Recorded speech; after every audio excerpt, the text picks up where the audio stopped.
Hello guys, previous lecture में हमने bank reconciliation का फॉर्मेट एंड उसके फॉर्मुलेस देखे थे। तो आज के लेक्चर में हम लोग आज एक प्रैक्टिकल क्वेश्चन करने वाला है बैंक रिकंसिलिएशन स्टेटमेंट का। ठीक है, तो क्वेश्चन स्टार्ट करने से पहले जस्ट आपको मैं बता दूं कि मैंने लास्ट टाइम आपको लेक्चर में जो बताया था 4 फॉर्मूले बताए थे। तो 4 फॉर्मूले में से मैंने बोला था कोई भी एक फॉर्मूला यूज़ होगा, लेकिन फॉर्मूला कौन सा यूज़ करना है और कैसे यूज़ करना है उसके लिए मैंने क्या बताया था कि हर क्वेश्चन में आपको एक बैंक बैलेंस दिया रहेगा। कोई भी एक बैंक बैलेंस दिया होगा, या तो आपको as per the cash book का दिया होगा या तो पासबुक का दिया होगा, हो सकता है नॉर्मल बैलेंस दिया हो या फिर ओवरड्राफ्ट बैलेंस दिया हो। तो जो भी आपको बैलेंस दिया रहेगा उसके अकॉर्डिंग हमें यहाँ पे फॉर्मूला यूज़ करना है। ठीक है, तो आज एक क्वेश्चन देखते हैं और उसके हिसाब से देखते हैं कौन सा फॉर्मूला हमारा अप्लाई होगा इसमें। ठीक है, तो क्वेश्चन देखते हैं क्या दिया है। On 31 March 2018 bank passbook of mister Rajiv shows a credit balance of ₹6,300 but cash book shows a different balance. ठीक है, तो क्या बता रहा है कि as on 31 March mister Rajiv का जो पासबुक है क्रेडिट बैलेंस दिखा रहा है कितने से 6,300 से, और क्या बता रहा है बट उनका कैश बुक एक डिफरेंट बैलेंस शो कर रहा है। अगर डिफरेंस शो कर रहा है तभी हम बैंक रिकंसिलिएशन बना रहे हैं, अगर दोनों जगह पे अलग अलग आ रहा है तभी हम यहाँ पे ये स्टेटमेंट बनाते हैं। अगर दोनों जगह पे सेम रहेगा तो हमारा बनाने का रिक्वायरमेंट ही नहीं आता। ठीक है, तो डेट क्या बताया है, स्टेटमेंट का डेट यहाँ पे क्या हो जाएगा 31 मार्च 2018, और कौन सा बोल रहा है मिस्टर राजीव का कौन सा पासबुक का क्रेडिट बैलेंस बोल रहा है। क्रेडिट बैलेंस का मतलब क्या होता है, क्रेडिट बैलेंस का मतलब होता है credit total is more than debit total. ठीक है, अब पासबुक का बोल रहा है, पासबुक का क्रेडिट टोटल यानी पासबुक का क्रेडिट साइड में आता क्या है आपका, पासबुक के क्रेडिट साइड में क्या होता है रिसिप्ट साइड। ठीक है, और डेबिट साइड मतलब क्या होता है पेमेंट साइड। इसका मतलब क्या बता रहा है कि पासबुक का जो क्रेडिट साइड का रिसिप्ट है वो ज़्यादा है एज कम्पेयर टू किसके, पासबुक के डेबिट साइड यानी पेमेंट साइड से। मतलब अगर यहाँ पे अगर रिसिप्ट ज़्यादा है, ठीक है, रिसिप्ट ज़्यादा है और पेमेंट कम है, इसका मतलब कौन सा बैलेंस दिया है, नॉर्मल बैलेंस। मतलब क्या हो जाएगा bank balance as per passbook. ठीक है, अब आपको बैंक बैलेंस मिल गया किसका, एज पर द पासबुक का दिया है क्वेश्चन में। अब हमारा यहाँ पर टाइम आता है फॉर्मूला सिलेक्शन का। अब देखते हैं हमारा फॉर्मूला कौन सा इस पर अप्लाई होगा। ठीक है, तो 4 फॉर्मूले आपको यहाँ पे दिख रहे।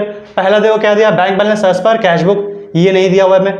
सेकंड देखो हमारा क्या दिया हुआ है, bank balance as per passbook, तो bank balance as per passbook दिया हुआ है। और क्वेश्चन में हमारे यहाँ पे दिया भी किसका, bank balance as per passbook दिया हुआ है। तो फॉर्मूला क्या है, अगर पासबुक दिया है तो हमें अदर बुक के बारे में सोचना है। अदर बुक क्या हो जाएगा, कैश बुक, तो कैश बुक के बारे में सोचना है। अगर कैश बुक का बैंक बैलेंस अगर प्लस में है, पॉजिटिव है, तो हमें कहाँ पे लिखना है, ऐड में लिखना है। कैश बुक का अगर बैंक बैलेंस नेगेटिव है, लेस है, कम है, तो कहाँ पे लिखना है, लेस वाले सेक्शन में लिखना है। ठीक है, तो ये हमारा यहाँ पे फॉर्मूला अप्लाई होगा, ये हमारा फॉर्मूला यूज कर रहा है। और लास्ट टाइम पे मैंने आपको बताया था कि मैं आपको एक की पॉइंट बताऊं कि आपको यहाँ पे ये फॉर्मूले को यूज कैसे करना है, शॉर्टकट बताया था, बताऊंगा ऐसा बोला था। तो आप वो देखते कैसे, यहाँ पे मैंने एक छोटा सा एक रफ में कैश बुक एंड पासबुक ले लिया है। ठीक है, तो जब भी आप क्वेश्चन स्टार्ट करोगे तो एक अजम्पशन एक अमाउंट ले लो या फिर एक अजम्पशन बैंक बैलेंस आप एज्यूम कर सकते हो। मान लिया जाए कि कैश बुक का बैंक बैलेंस एंड पासबुक का बैंक बैलेंस 1 लाख, आप ये कितना भी ले सकते हो अपनी मर्जी से। ठीक है, तो मैंने एज्यूम कर लिया कि कैश बुक का बैंक बैलेंस एंड पासबुक का बैंक बैलेंस कितना है, 1 लाख। क्योंकि अगर मैं अकाउंट ओपन करता तो कैश बुक एंड पासबुक का बैंक बैलेंस हमेशा ऑलवेज इक्वल रहेगा। उसके बाद जो भी आपका ट्रांजेक्शन होगा उसके हिसाब से आपका अमाउंट डिफर होगा। ठीक है, तो अब देखते हैं आगे यहाँ पे ट्रांजेक्शन्स क्या दिया है और क्या क्या बोला है। तो first transaction, cheque send to bank for collection of ₹85,000 on 25 March 2018 but cheque of ₹60,000 was only clear by bank before 31 March 2018। मतलब क्या बता रहा है कि आपने यहाँ पे चेक बैंक फॉर कलेक्शन के लिए दिया, मतलब आपने यहाँ पे दिया, इसका मतलब क्या, आपने चेक डिपॉजिट किया कहाँ पे, बैंक में। कितने रुपए का, 85,000 का आपने चेक डिपॉजिट किया, और कभी 25 March 2018 को आपने डिपॉजिट किया। लेकिन क्या बता रहा है उसमें से चेक कितना, 60,000 का ही चेक सिर्फ बैंक ने कलेक्ट किया। बैंक ने कितने का चेक कलेक्ट किया, सिर्फ और सिर्फ 60,000 का चेक कलेक्ट किया। ठीक है, तो अगर आपने चेक डिपॉजिट किया तो आप कहाँ पर रिकॉर्ड करोगे, आपने कैश बुक में आपने कितने का चेक डिपॉजिट किया, 85,000 का। लेकिन बैंक ने अब तक कितने का चेक यहाँ पे क्लियर किया, सिर्फ और सिर्फ 60,000 का चेक क्लियर किया। इसका मतलब जो आपके कैश बुक के हिसाब से आपने यहाँ पे चेक कितने का 85,000 का जमा हुआ है, लेकिन पासबुक के हिसाब से कितने का 60,000 का जमा हुआ है। तो अगर आप कंपेयर करो तो यहाँ पे ये 1,85,000 और ये कितना हो जाएगा 1,60,000। अब कंपेयर करने पे आपका दो यहाँ पे क्या बताया था, फॉर्मूला दो क्या बोल रहा है, कैश बुक का अगर बैंक बैलेंस प्लस में पॉजिटिव रहा तो कौन से सेक्शन में आना है, ऐड वाले सेक्शन में आना है। अगर कैश बुक का बैंक बैलेंस अगर नेगेटिव रहा तो कौन से सेक्शन में आना है, लेस वाले सेक्शन में। आपका जो कैश बुक का बैंक बैलेंस यहाँ पे कितना दिख रहा है 1,85,000 और यहाँ पे 1,60,000। आप कंपेयर करने पे क्या दिख रहा है, ये ज़्यादा है, ये पॉजिटिव है एज कम्पेयर टू किसके, पासबुक के, तो कहाँ पे आना है, अगर कैश बुक प्लस में रहेगा, कैश बुक प्लस में रहेगा तो कहाँ पे लिखना है, ऐड में, ठीक है, ऐड में आएगा। अब कितने से, अब दोनों का डिफरेंस अमाउंट देख लो, दोनों का डिफरेंस अमाउंट कितना है, 85 और ये 60, तो दोनों के बीच का डिफरेंस अमाउंट 25,000, तो कहाँ पे लिखेंगे, ऐड वाले सेक्शन में।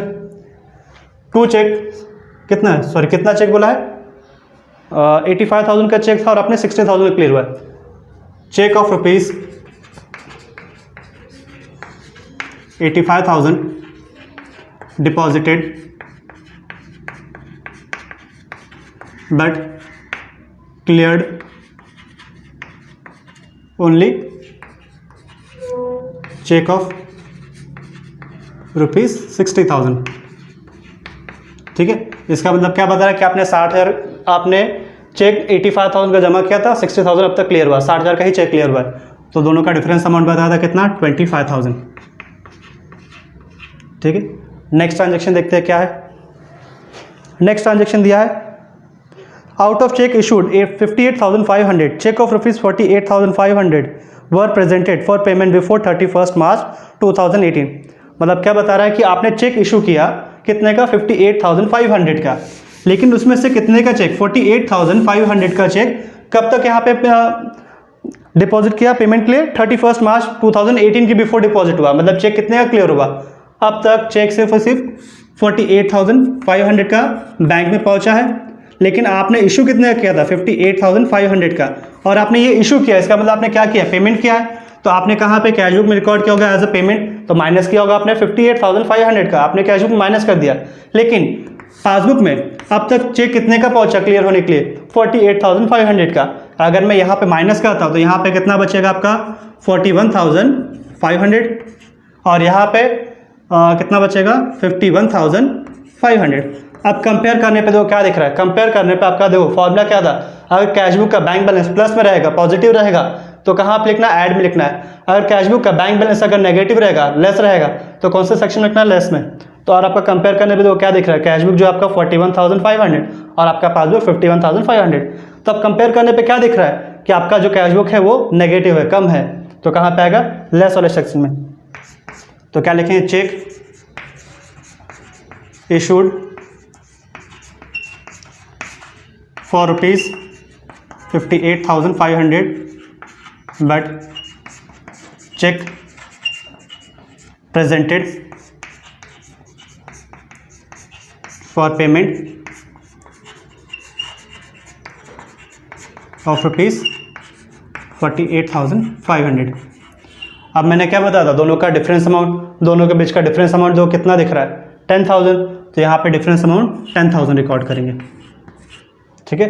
नेक्स्ट ट्रांजेक्शन देखो क्या दिया है, third, a bill of exchange of rupees 4,000 discounted with the bank were dishonoured on 30th March 2018, intimation of the same was received on 5th अप्रैल 2018। मतलब क्या बता रहे हैं कि आपने बैंक बिल रिसीवेबल, आपने बैंक में बिल रिसीवेबल आपने डिपॉजिट किया था 4,000 का, लेकिन वो क्या हो गया, डिसऑनर्ड हो गया। बिल रिसीवेबल क्या होता है कि अगर आपको किसी कस्टमर से अगर आपको पेमेंट लेना है, बाकी है, तो आपको एक यहाँ पे एक नोट देता है, आपको यहाँ पे लिख के देता है, रिटन फॉर्मेट में आपको एक डॉक्यूमेंट देता है कि इसका पेमेंट वो आपको करेगा। तो वो आपने वो डॉक्यूमेंट कहाँ पे जमा कर दिया था, बैंक में, कि आप ये पेमेंट मेरे बिहाफ में कस्टमर से कलेक्ट कर लो, लेकिन कस्टमर ने उसका पेमेंट दिया ही नहीं। अगर आपने यहाँ पे देखो कस्टमर के बिहाफ में आपको पेमेंट मिला ही नहीं, ठीक है, तो ये कहाँ पर रिकॉर्ड नहीं हुआ, आपके पासबुक में रिकॉर्ड नहीं हुआ, लेकिन आपको तो पता कब चला, अप्रैल में पता चल रहा है, लेकिन मार्च में आपके हिसाब से तो आपको क्या हो गया, पेमेंट आ गया ना आपके हिसाब से, तो आपने कहाँ पे रिकॉर्ड कर दिया, आपने कैशबुक में रिकॉर्ड कर दिया, कितने रुपए का है अमाउंट, 4,000 का, तो 4,000 आपके हिसाब से डिपॉजिट हो गया, लेकिन बैंक में अब तक ये पहुंचा ही नहीं, इसका अमाउंट कस्टमर ने इसका अमाउंट दिया ही नहीं ना अभी तक, तो यहाँ पे पहुंचा नहीं, मतलब यहाँ पे कुछ हुआ ही नहीं पासबुक में, कैशबुक में आपने 4,000 ऐड कर दिया, तो यहाँ पे कितना हो जाएगा, 1,04,000, और यहाँ पे कुछ भी नहीं हुआ, मतलब यहाँ पे same as it is 1 lakh. अब कंपेयर करने पे तो क्या हो जाएगा, यहाँ पे 1,04,000 दिख रहा है और ये पासबुक क्या दिख रहा है, 1 लाख। कंपेयर करने में आपका कैशबुक क्या दिख रहा है, प्लस में दिख रहा है। अगर कैशबुक प्लस में रहेगा, पॉजिटिव रहेगा, तो कहाँ पे लिखना है, ऐड में, तो ऐड वाले सेक्शन में आ जाएंगे।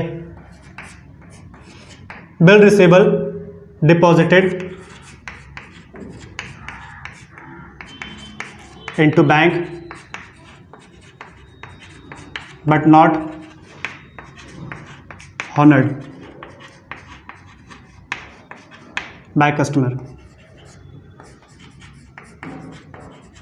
ठीक है, आपने बिल रिसीवेबल बैंक में अपने डिपॉजिट कर दिया, लेकिन कस्टमर ने उसका ऑनर नहीं किया, यानी उसका पेमेंट नहीं किया।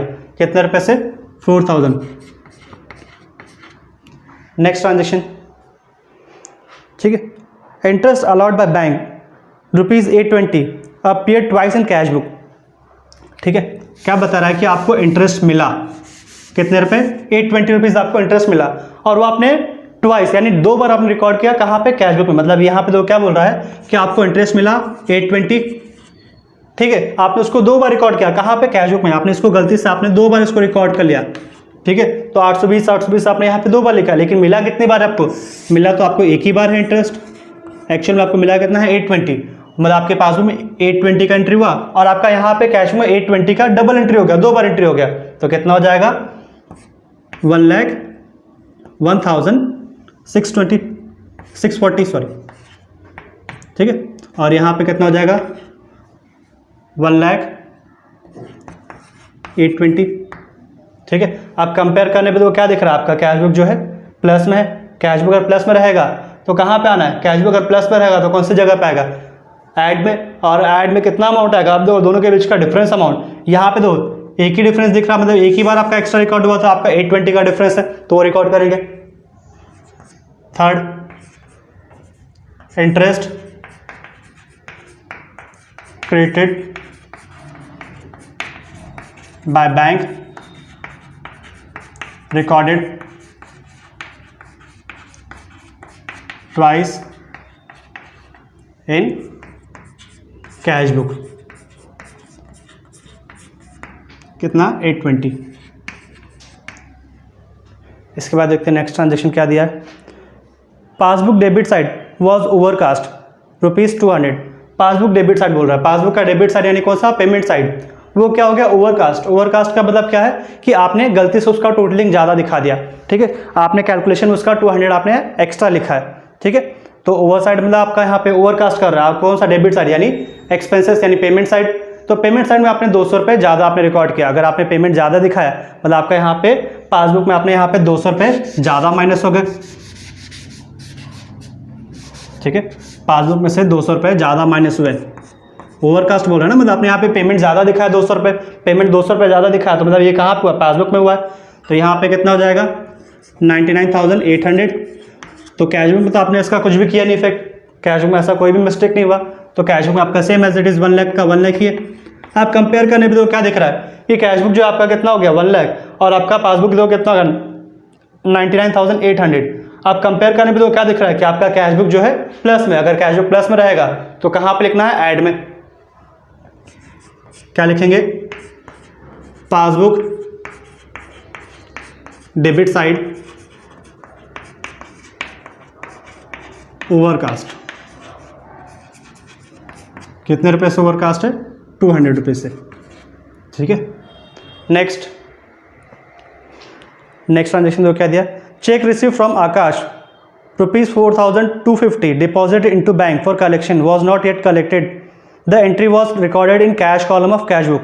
ठीक है, अब जो क्या बता रहा है कि आपने एक चेक जो है बैंक में डिपॉजिट किया है, कितने रुपए का? 4,250 का। तो 4,250 का आपने चेक बैंक में आपने डिपॉजिट कर दिया, लेकिन वो चेक अभी तक बैंक ने कलेक्ट नहीं किया। कलेक्ट नहीं किया इसका मतलब चेक क्लियर नहीं हुआ अभी तक। मतलब आपने डिपॉजिट तो कर दिया, ठीक है, आपने डिपॉजिट कर दिया कहाँ पे? बैंक में चेक, लेकिन चेक अभी तक क्लियर नहीं हुआ। ये तो हो गया एक। अब आगे देखो क्या बोल रहा है? The entry was recorded in cash column of cash book.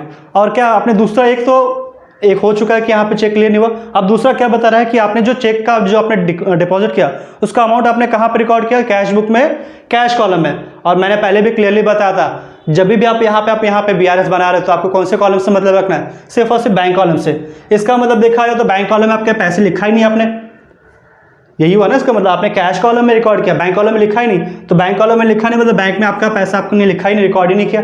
और आपका यहाँ पे ये चेक आपका जो है क्लियर भी नहीं हुआ, मतलब बैंक में क्लियर भी नहीं हुआ अभी तक। ये चेक बैंक में भी नहीं आया और आपके कैश यहाँ पे कैश बुक के बैंक कॉलम में भी नहीं आया। मतलब देखा जाए तो दोनों साइड आपने यहाँ पे रिकॉर्ड ही नहीं हुआ, पासबुक में भी रिकॉर्ड नहीं हुआ और कैश बुक में भी रिकॉर्ड नहीं हुआ। मैंने पहले ही बताया था कि हमें यहाँ पर रिकॉर्ड क्या करना है? डिफरेंस रिकॉर्ड करना है। जब दोनों में डिफरेंस ही नहीं है, यहाँ पे भी रिकॉर्ड नहीं हुआ, यहाँ पे भी रिकॉर्ड नहीं हुआ, तो इसका इफेक्ट ही नहीं आएगा। इसका एंट्री यहाँ पे होगा ही नहीं, इसका यहाँ पे इफेक्ट नहीं दिखाया जाएगा। लेकिन इसका एंट्री कहाँ पे होगा, अगर आप रेक्टिफिकेशन अगर आप टॉपिक सीखोगे तो वहाँ पे इसका यूज़ होगा, इसका ट्रांजेक्शन का इफेक्ट वहाँ पे दिखाई देगा। लेकिन एज पर दी आपके यहाँ पे BRS के ये स्टेटमेंट में इसका कोई इफेक्ट नहीं आएगा, क्योंकि इसने यहाँ पे कैशबुक के बैंक बैलेंस को भी इफेक्ट नहीं किया है, पासबुक के बैंक बैलेंस को भी इफेक्ट नहीं किया, तो इसका यहाँ पे नो एंट्री होगा। ठीक है, next, a bills payable amounting ₹8,700 paid by bank not recorded in cash book. ठीक है, अब बिल्स पेबल क्या होता है? बिल्स पेबल मतलब क्या होता है कि मान लिया जाए किसी क्रेडिटर्स को अगर आपको पेमेंट करना है तो आपने उसको यहाँ पे एक रिटर्न डॉक्यूमेंट दिया है कि आप इसका पेमेंट करोगे, तो वो आपका यहाँ पे पेमेंट जो करना था आपके बिहाफ ने बैंक ने उसको पे कर दिया, कितना 8,700 पे कर दिया, बैंक ने पे कर दिया। लेकिन अभी तक ये आपने कहाँ पर रिकॉर्ड नहीं किया, कैश बुक में रिकॉर्ड नहीं किया।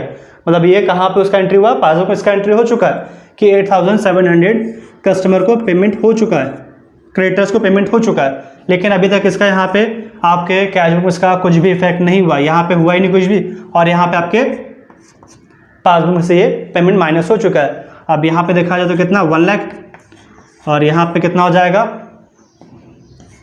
91,300। ठीक है, अब कंपेयर करने पे तो क्या दिख रहा है कि कैश बुक जो है 1 लाख दिख रहा है और आपका पासबुक दिख रहा है 91,300। अब कंपेयर करने पे तो क्या दिख रहा है, कैश बुक जो आपका प्लस में है, कैश बुक अगर प्लस में रहेगा, अगर कैश बुक प्लस में रहेगा तो कहाँ पर रिकॉर्ड करना है, ऐड वाले कॉलम में। ठीक है, ऐड वाले कॉलम में लिखेंगे bills payable payment made by bank not recorded in cash book. ठीक है, कितना 8,700। नेक्स्ट ट्रांजेक्शन देखते हैं क्या। ठीक है, नेक्स्ट ट्रांजेक्शन देखो क्या बता रहा है, mister Aditya our customer directly deposited 17,000 into our account through NEFT, it was not recorded in cash book. मतलब क्या बता रहा है कि एक कस्टमर ने डायरेक्टली आपके बैंक अकाउंट में NEFT के थ्रू पेमेंट डिपॉजिट कर दिया, लेकिन ये अभी तक कहाँ पे रिकॉर्ड नहीं हुआ, कैश बुक में रिकॉर्ड नहीं हुआ। और ये कहाँ पे रिकॉर्ड हुआ है, पासबुक में इसका एंट्री हो चुका है। कितना है इसका अमाउंट देखो, 17,000 कस्टमर ने डायरेक्टली डिपॉजिट कर दिया, मतलब ये पासबुक में इसका अमाउंट आ चुका है, लेकिन अभी तक इसका इफेक्ट कैश बुक में अभी तक नहीं आया, मतलब यहाँ पे रिकॉर्ड नहीं हुआ और यहाँ पे रिकॉर्ड हो चुका है। अब यहाँ पे देखते हैं, ये 1 लाख और ये कितना हो जाएगा 1,17,000। अब कंपेयर करने पे तो क्या दिख रहा है, कैश बुक जो है 1 लाख है और कैश और आपका पासबुक कितना है 1,17,000। तो ये क्या दिख रहा है, आपका पासबुक यहाँ पे ज़्यादा है और कैश बुक कम है। अगर कैश बुक अगर माइनस में रहेगा, लेस में रहेगा, तो कहाँ पे लिखना है, लेस वाले सेक्शन में। तो ये लेस वाले सेक्शन में आ जाएगा। क्या है, चेक सॉरी डायरेक्ट पेमेंट है ना, direct payment by customer through NEFT not recorded